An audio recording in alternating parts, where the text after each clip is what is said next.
And we're live. Okay, so good morning. Thank you for joining us. There's no Chris Hall today, which means we'll run on time for a change. We won't be 20 minutes over. And my guests today, I've got Adam Degg, who's the head chef of newly opened 52 restaurant at Rudding Park, and saying how fortunate we are that you agreed to do this, Adam, as this is opening week for you. It's busy time at the moment. Yeah, very busy time, but yeah, I thought I'd jump on. Why not? Keep you out of trouble. So yeah, and I was fortunate to have a look around on Wednesday as well. And it's an amazing space, and I'm sure we'll go into that a little bit more during this live. So thank you for joining us. And James Knight-Paccheco, have I said that correctly, James? You did. Yes, very good. That's a tick. Co-founder of Group JKP based over in Dubai. So it's actually afternoon. So good afternoon to you.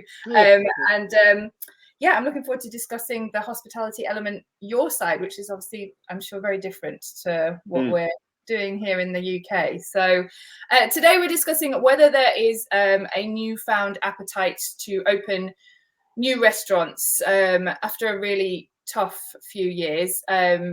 This kind of comes from, and Gordon Ramsay announced his new opening at 22 Bishopgate last week. That was all over social media. I'm sure that you didn't miss that. It looks very impressive by all accounts. And it was reported that the rate of closures in Britain's hospitality sector has slowed. So what do we think? What do we think about new openings and the rate of closures? Adam, I suppose maybe we'll start with you. You have just opened a restaurant. Yeah, literally opening. Busy time at the moment, of course. But no, it is. I think it's been a scary time in hospitality for a while now, and hopefully we are sort of coming to the light at the end of that tunnel now. It's been tough with obviously energy bills and stuff. Price of ingredients are going up, so it's been hard for the whole sector, I think. But yeah, hopefully people are sort of getting to the point now where they want to go back out again. They want to start eating in restaurants again, and hopefully with the restaurant opening this week, this is the right time to be opening restaurants again. Yeah, fingers crossed.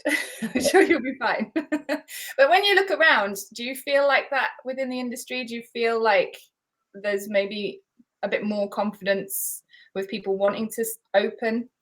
Yeah, I think so. I think the doom and gloom sort of settled down a little bit now. It has been tough. We've seen a lot of restaurants closing and a lot of restaurants struggling. But I feel like it is sort of getting to that point now where people are a bit more confident and a bit more comfortable to try something new again. And yeah, with us, I'm obviously part of a large hotel, so there's guests there staying in the hotel all the time, so that does ease things a little bit as a restaurant on the grounds. But we've noticed a lot more non-residential bookings for the new space. When we were previously in Horto, the restaurant I was working at Rudding Park before, it was mainly hotel guests. We weren't really getting any non-residents at all. So it's nice to see a lot of non-res bookings coming in already for the new space. Yeah. And James, we'll go on to Dubai, but looking in at the UK, what's your kind of thoughts on the hospitality industry? Well, just to put it into context, I haven't been back in the UK work-wise for 12 years. Okay. So, but I've always obviously keeping an eye on things, and it feels like a very mixed bag. As Adam mentioned, there's lots of different closures and some big closures, which sort of surprised me and a lot of the folks over here. But the one thing that we're sort of noticing this side of things is that we get a lot of talent from the UK and restaurants actually coming over here to also open. So, but I'm happy to also hear that things are starting to settle down over in the UK when it comes to sort of opening restaurants and for people having the appetite to want to sort of dine. But I had a question for both of you.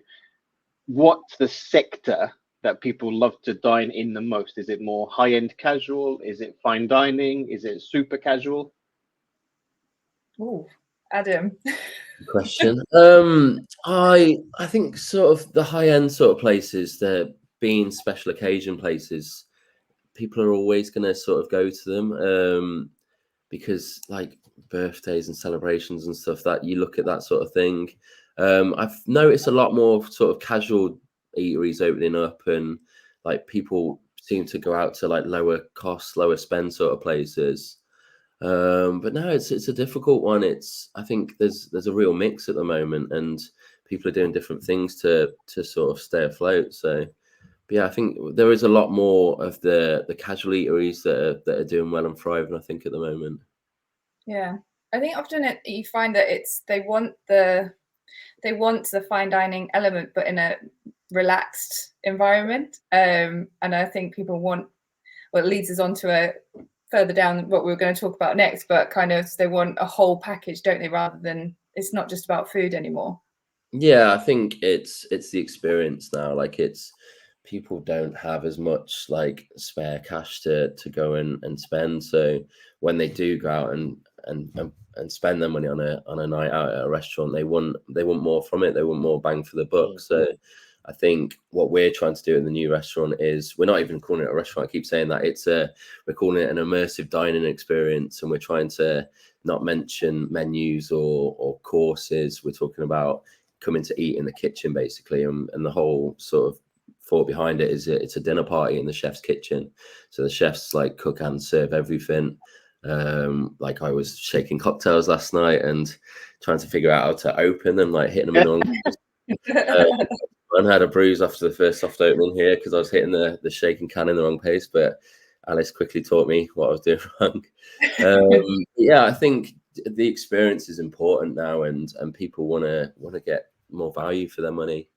And we're trying to do something a little bit different and something a bit more exciting to sort of entice people to come in. Obviously, the food is the key focus. We're making sure that is as good as it can be, but also like bringing in elements of entertainment, and like we have extra aprons on the side. So if anyone wants to get involved, they can stick on an apron, wash their hands, and we'll give them little bits to do, be it mixing something with a pestle and mortar, shaking a drink, or like grating something.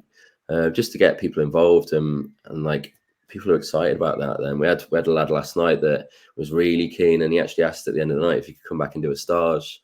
And he's not a chef; he doesn't work in the industry. He just loves cooking. And just from I think 10 minutes in the kitchen last night, helping plate the dessert, he absolutely loved it, and it was really nice to see. And yeah, he wants to come back in a couple of weeks' time and do a full day with us, which is cool. Like extra pair of hands for us. Yeah. And of course, like it's great for him, and like his partner was getting photos of him behind the pass last night. And it is completely open, the kitchen, so everyone sees the chef's plate and everything, and the chefs serve everything. So I think little things like that, he'll be talking about that now. He'll tell all his friends, and hopefully people will book off that experience, and not like, obviously the food is hopefully really good, but just that experience aspect will get people coming back and telling their friends. Accidental recruitment method there, Adam. Yeah, I mean, getting non-chefs into the kitchen, great. Like it's always hard getting good talent into the kitchen. So, hey, if it works, why not? You found the solution we've all been looking for all these years. Yeah, just force people to come and work in the kitchen. Yeah. And what about Dubai then, James? What's hospitality, the vibe over there? Is it the same? Are they wanting a full experience? Like what are your diners after?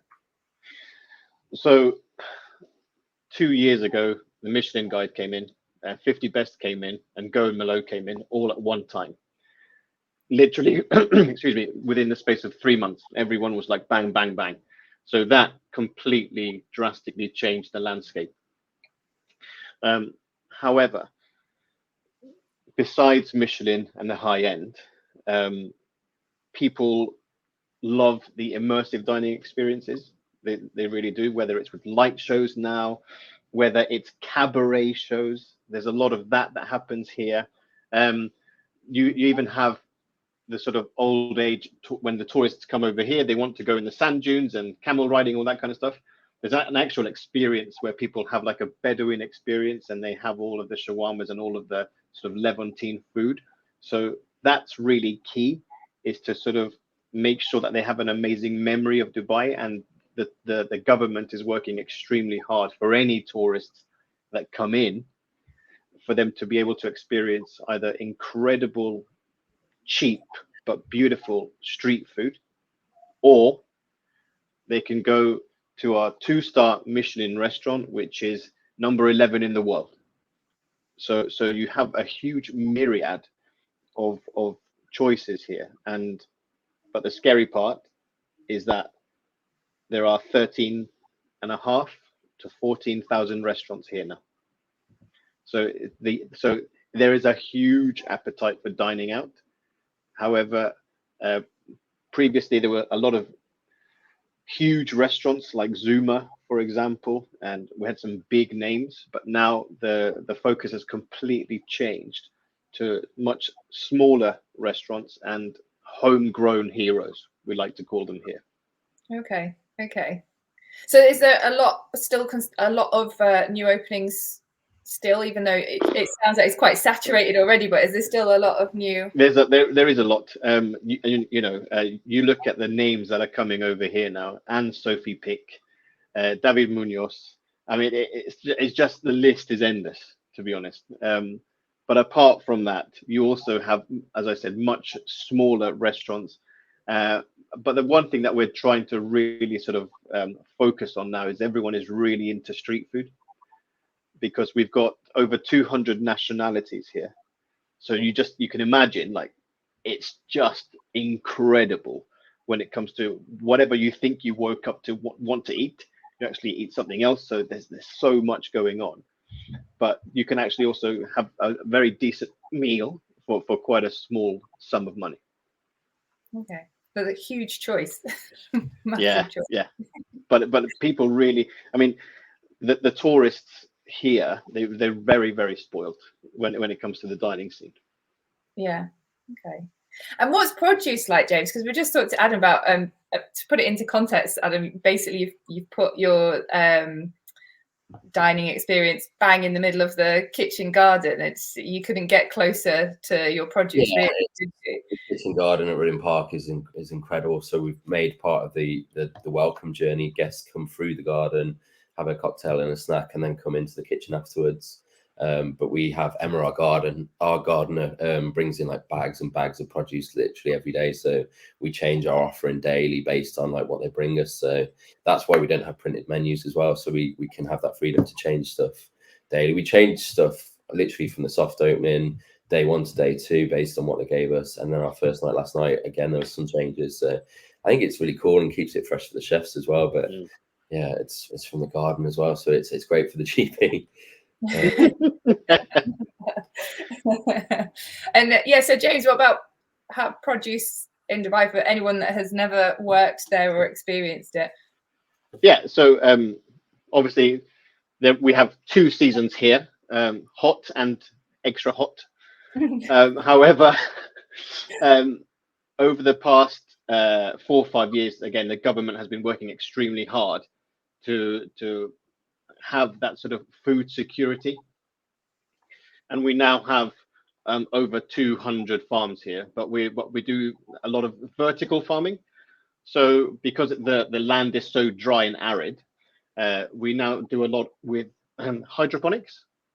So you have these huge warehouses in the desert, and in there, all solar powered, and basically we grow all the vegetable that way, really, all of the veg. So there's a huge focus on that at the moment. And the other thing is, because we're right on the sea, we have a really beautiful array of fish and seafood. We have a local oyster farm here called Dibber Oysters, and it's run by a Scottish guy. So he came here, I think, maybe he started it, I think, 8 to 10 years ago. They're called Dibber Oysters, and they're now flown all over the world. Because the sea nutrients are so rich. An oyster that would normally take 2 years, 3 years to grow, they grow full size in 9 months. So they're growing millions of them by the sea. Wow. And the other one that's quite funny that they've also just opened up is a Jersey cow farm. So they've flown the Jersey cows. They're here, and we now have Jersey milk, which is amazing because that's my favorite thing ever. So yeah, because it's so full of fat, right? But it is interesting. So, but we're not quite there yet. But it is. I mean, it's much better than it was when I first arrived. Yeah. You know, you had sort of almost 95% of everything was imported in. But now a lot of people really want to be part of that sort of scenery to ensure that the food landscape is safe. And also chefs really want it. So we're working together with the farmers to let them know, listen, you tell us what's possible at this period of time. So then we just harvest it the very best way what we can. Yeah. So sustainability is moving in the right direction for you guys. Why? Yeah. I mean, it's the sustainability is huge. So in January, just gone, we had COP28 here, and it was, I mean, everything was about sustainability, but it wasn't just necessarily about what we can do for, you know, Mother Nature and for the earth. It was also to discuss about human sustainability, and hospitality was at the very heart of that. Mm-hmm. Yeah, because I think sometimes people assume sustainability is just about the world around you, but it's not, is it? It's the people in the industry. It's super important. So yeah. Adam, have you been to Dubai? I've not. I really do want to go, and even more so after hearing you talk about it. It sounds anytime, mate. Come over anytime. I'll take you up on that. No, I guess with like the wealth of talented chefs out there, they're like the product would always be driven by that. So you get all these big names over there, and they're going to want the best produce, aren't they? So yeah. I guess that would lead the way in making sure that happens. Yeah. But yeah, you see a lot of big names going over there now. It must be an incredible place to go and eat. There's a lot of like talent there. Yeah, it's huge. It's huge. So the Michelin Guide is actually going to come out on the 2nd of July. So that would be the 3rd one. And then Abu Dhabi, which is next door, is also having the Michelin Guide. So I mean, I would say Dubai is the sort of culinary capital of the Middle East at the moment, because there is so much going on. There's food festivals. I mean, they're really pushing hospitality as a whole. And Adam, what was quite interesting also is that what you said about that sort of immersive dining experience. I think, you know, etching those sort of memories into people is really key. So that's what we're trying to do here, is to say, look, we have, if you want a cheap meal but amazing street food, we have that. And if you want those high-end experiences, we have that. If you want to be in the desert with camels and doing barbecues, we do that. So it's really nice. But we are encouraging younger talents to come and to really, you know, push themselves as much as they can. Yeah, I mean, touching on the street food, just had a comment, and it is about in the US, but it said food trucks in the US are insane, and the food they produce is incredible. And I think James, Adam, you could both probably talk about it. Like what you can get in street food is just unbelievable, isn't it? Oh, definitely. I did a dinner in Singapore. It was years ago when I was working for Anthony Dimitri, and we were going out most nights after service and trying the street food, and it was just incredible. Like I remember like all the satay skewers and watching them like grilling hundreds of them at a time, like spinning around, and like everything was so consistent, even though they were doing so many.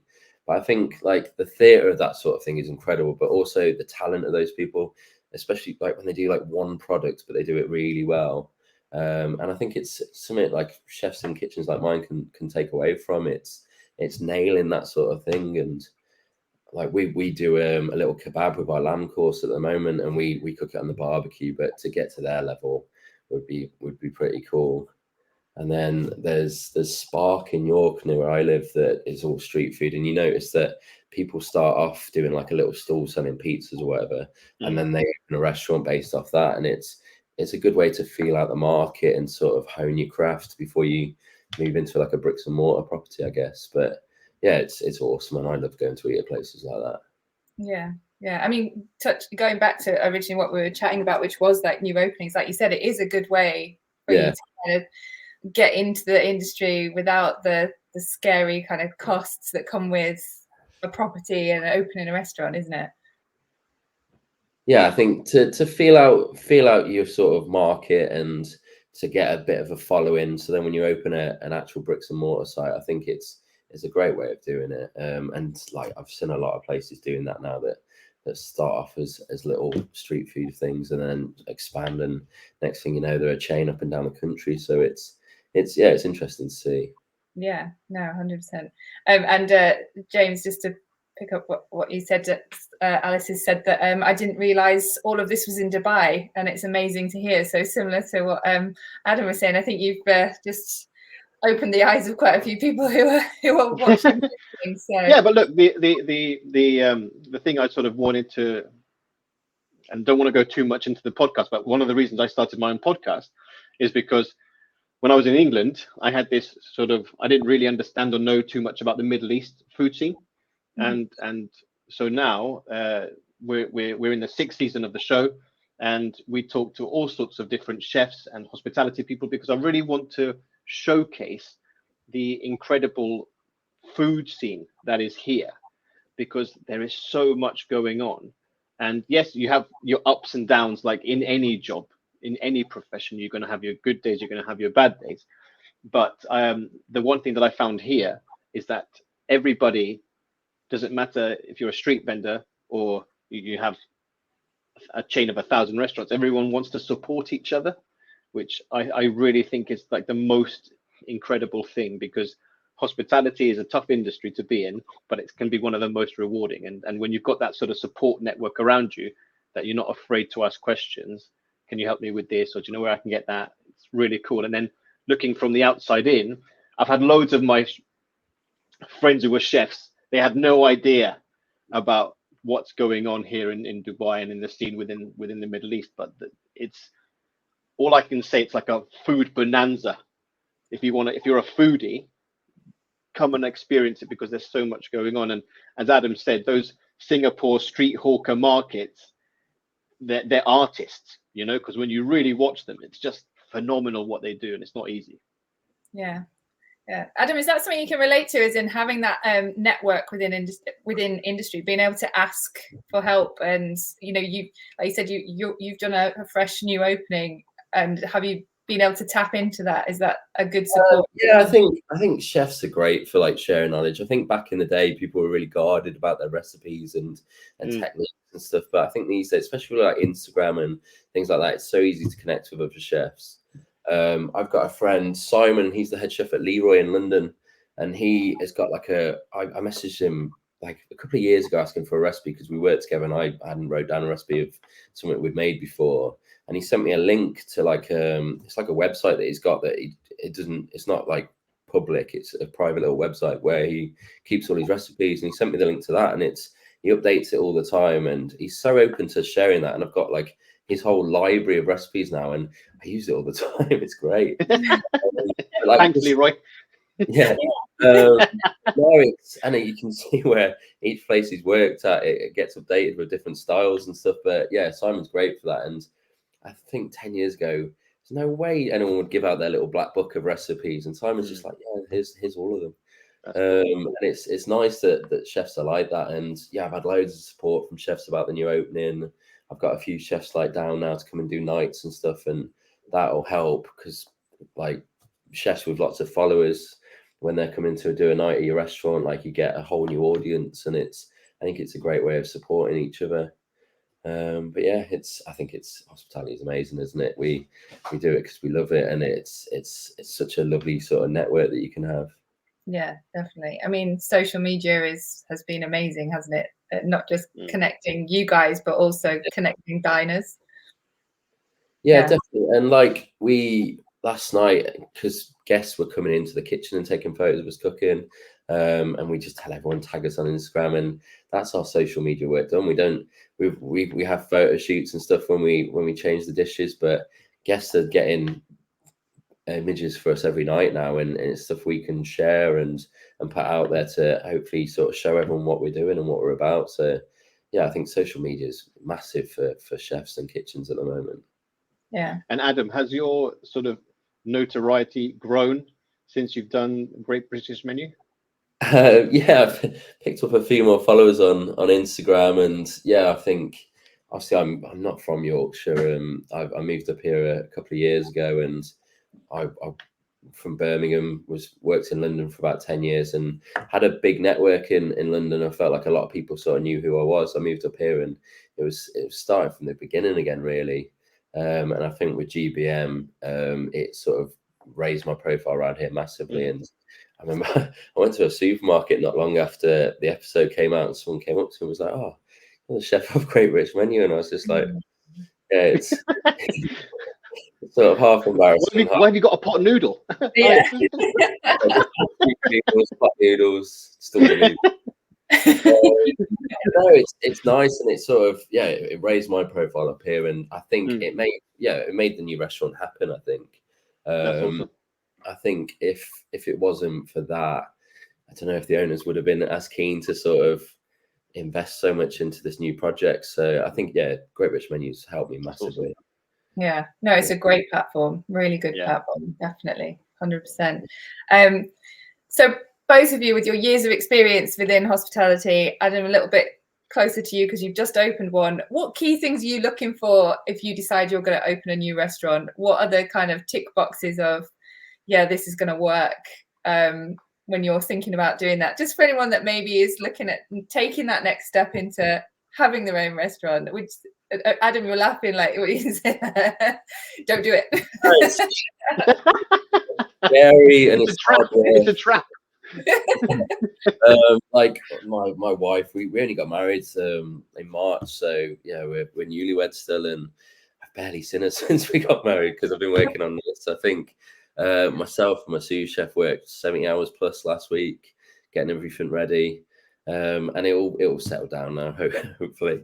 But it's hard work, but it's so rewarding. Like last night when we had paying guests in for the first time, it's unbelievable. Something we've only had as drawings for the last like 9 months. To see guests sat there and enjoying the food, but it makes it all worthwhile. But you've just got to be prepared for that hard work and that slog at the beginning. And I mean, it's the hard work never really stops, does it? But it does get easier, hopefully. Yeah. And as well, like I've opened at a hotel, so the owners of the hotel have been incredibly supportive. It's a family-owned business, the hotel, and they've invested their own money into this, and I'm incredibly fortunate to have that sort of backing and support. So I know a lot of people, it's hard putting your own money out there, and I've not had to do that this time. But it's a gamble, and it is a big risk, and you've got to really work hard to make it pay off. Like obviously everyone knows how many restaurants close in the first year. So obviously we're trying to avoid that. Yeah. But no, it's just an incredibly exciting time, and the hard work pays off, I think.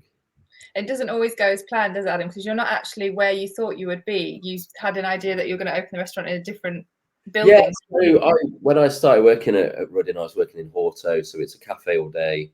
And then it was my restaurant in the evening, and they'd finished their supper and spa service at about 6 o'clock, and then we opened at 7. So we had an hour to like mop the floors, clean the kitchen, pull out the drawers, put our stuff in, and get the room set up from being a cafe that's just done 100 covers to a fine dining restaurant doing 24. And it was an incredibly cramped kitchen. The cafe guys were incredible, but they're cooking burgers, and I'm trying to like do like a foie gras terrine or something, and it's a very cramped space. So I asked if we could do something else. There was a cottage on site next to the garden, and I was just like, that would make an incredible restaurant.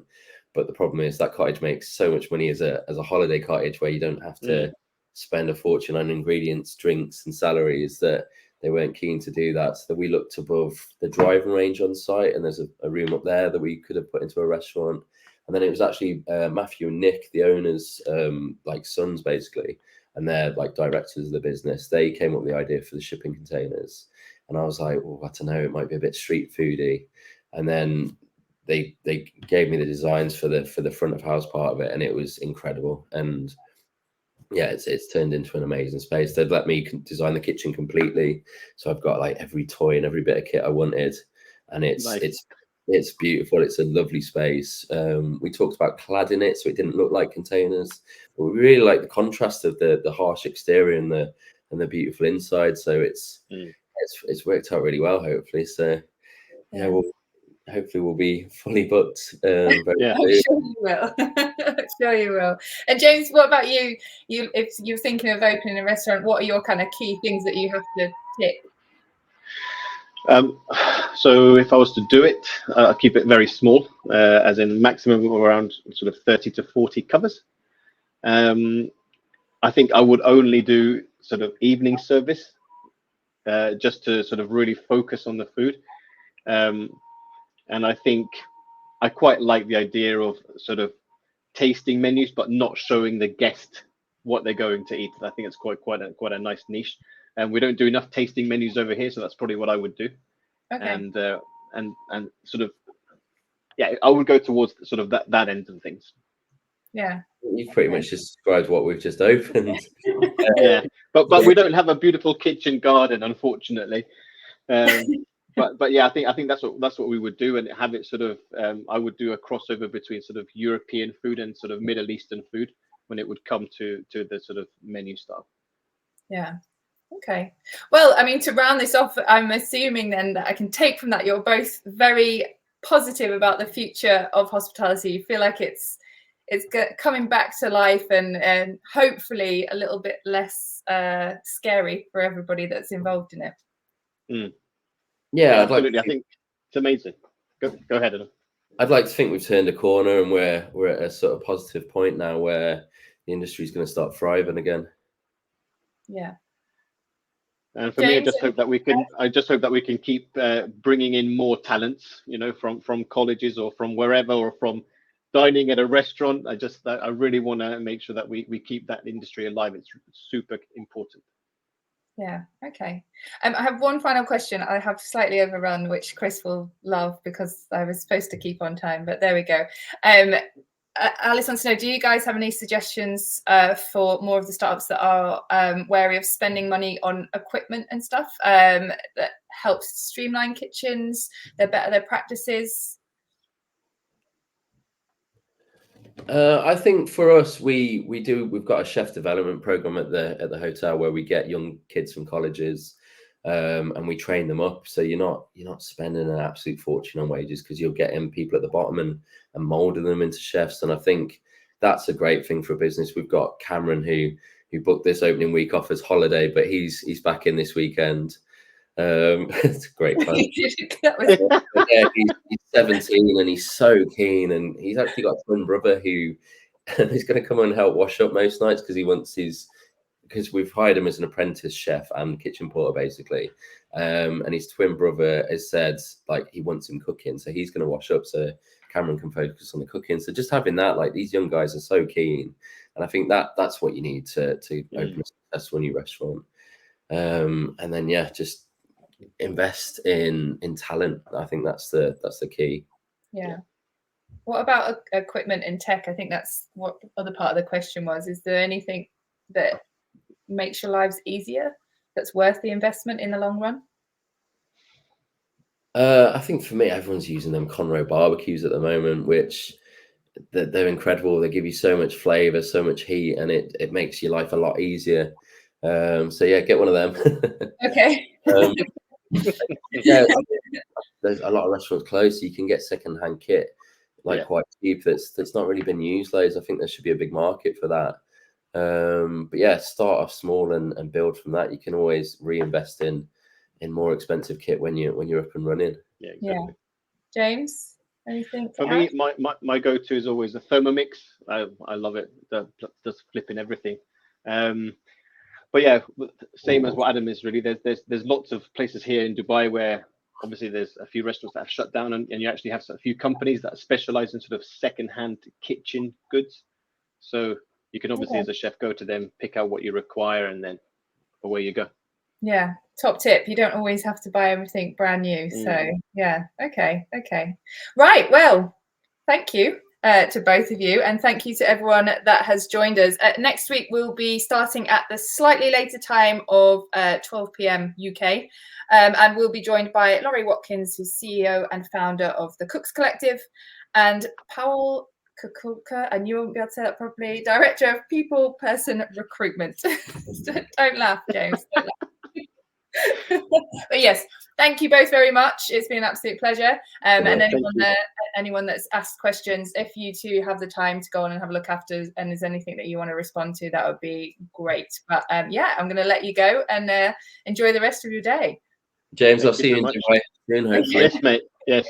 Enjoy your vacation, Cara. Yeah. Thanks. See you.